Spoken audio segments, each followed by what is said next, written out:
Hello family, welcome to my another blog, your blogger ভাই রাজা। আমি এসে গেছি আমার আর এক দিনের ব্লগ নিয়ে। চলো, 10টা থেকে ডিউটি আছে আমার। রেডি হয়ে গেছি, 9:58 মেট্রো ধরবো।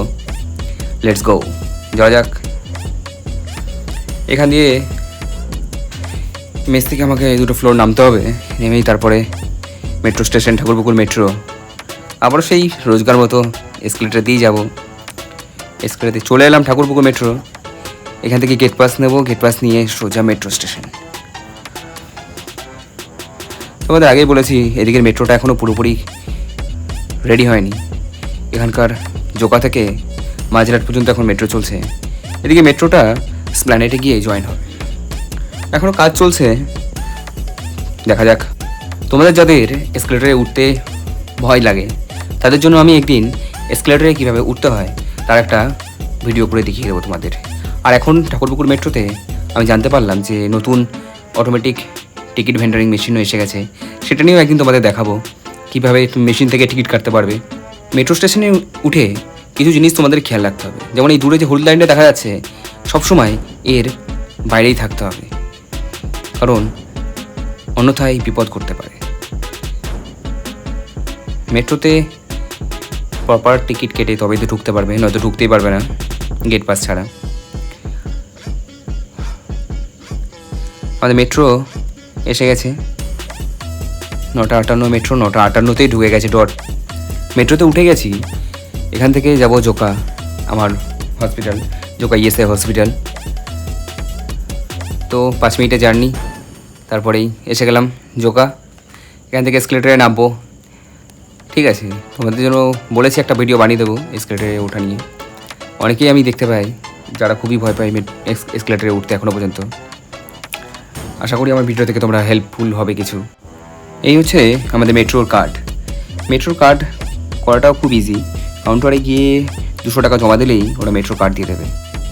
সিকিউরিটি ডিপোজিটের জন্য 80 টাকা তোমার কার্ডে জমা নেবে, আর বাদবাকিটা ব্যালেন্স পেয়ে যাবে, আর তার সঙ্গে 10% বোনাস, অর্থাৎ 120 টাকা আর 12 টাকা, 132 টাকা ব্যালেন্স পেয়ে যাবে। আর এ তো অনেক সুবিধা, কোনো রকম লাইন দিতে হয় না, কিছু না। জাস্ট কার্ডটা স্ক্যানারে টাচ করাও আর গেট ওপেন হয়ে যায়। খুবই ইজি। সেম বেরোনোর সময়তেও তাই, খুবই ইজি। লিফটের কাছে চলে এসেছি, এখান দিয়ে নিচে নেমে যাবো। লিফটে ওঠা নিয়ে ভয় পাওয়ার এমন কিছু নেই, তেমন কিছুই নয়। হ্যাঁ, একা একা থাকলে মনে হয় যে একটু বন্ধ হয়ে গেলে কি করব, একটু ভয় লাগে, কিন্তু তেমন কিছু নয়। বন্ধ হলে ওখানেই এমার্জেন্সি কল করার জন্য অপশানস থাকে, তো ভয় পাওয়ার কিছু নেই। অনেকটাই ইজি ব্যাপারগুলো, শুধু একটু সতর্ক থাকতে হবে, তাহলেই ব্যাস, আর কিছুই না।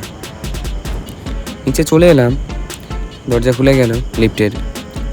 তো এইবার এখান দিয়ে হেঁটে হেঁটে যাই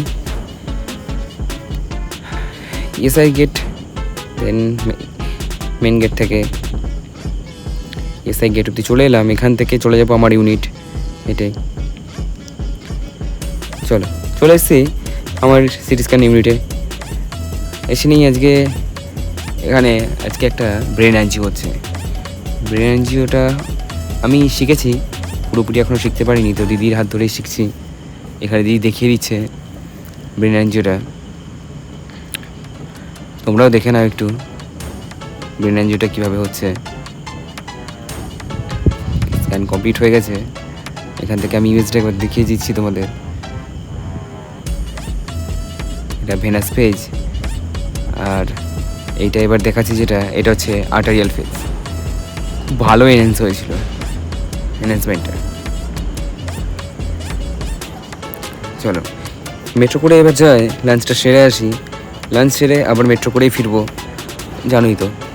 এদিকে সপ্তাহে সোম থেকে শুক্র মেট্রো চলে, শনিবার রবিবার বন্ধ থাকে। তো ওই দিনগুলোতে মোটামুটি আমি মেট্রো দিয়েই চলাফেরা করি।